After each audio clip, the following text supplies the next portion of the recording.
Okay guys, kita turun 2 unit Lexus NX300 F Sport dan juga Vellfire X-Pack. Tapi hari ni, yang ni biasa mungkin orang cari, tapi saya nak cerita tentang Vellfire X-Pack ni. Jarang-jarang turun. Sekarang susah nak dapat X-Pack, tak tahu kenapa. Market tak banyak. Banyak ZG, Alphard memang banyak, SC lah, S-Pack lah, tapi X-Pack, Alphard pun kurang. Kalau dulu G-Spec paling rare, sekarang X-Spec dah rasa rare pula, susah nak dapat. Harga pun cantik, baru 16 lebih, 17 lebih. Itu anggaran harga-harga yang ada lah. Tapi kita punya lagi murah dari itu. Kita punya lagi murah dari itu, original grade lagi. Okay, yang ni didatangkan dengan original sport rim dah tukar. Sebab original dia 16 pun, size pun sama, cuma sport rim dah tukar lah. Okay, tengok body total body macam ni, condition body macam ni color chart semua cantik. Kereta tak ada kemek, tak ada apa, free accident. Sebab kereta ni memang kereta yang bos ambil yang grade, ada grade lah. Bos jarang ambil yang cikai-cikainya.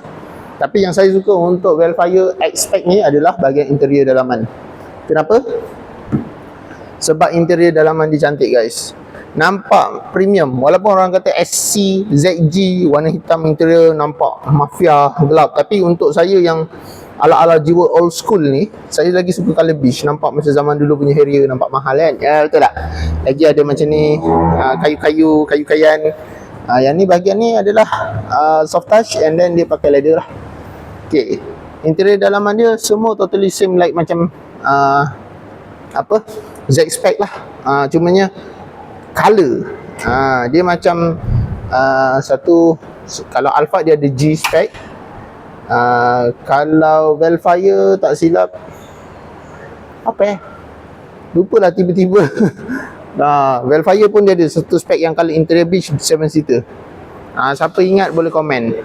Interior dalaman macam ni, ada roof monitor, 2 power door lagi. Biasa X-Pack ni dia datang 1 power door. Yang ni alhamdulillah ada 2 power door, 8-seater.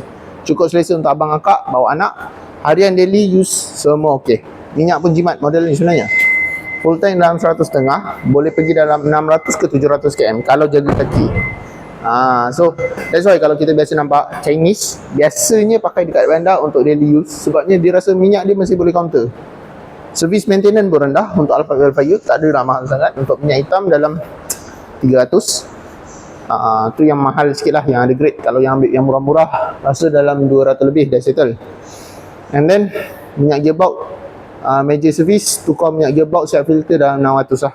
Kalau tak tukar minyak gearbox, tak tukar filter, dalam 300 lebih. Itu harga minyak gearbox dia.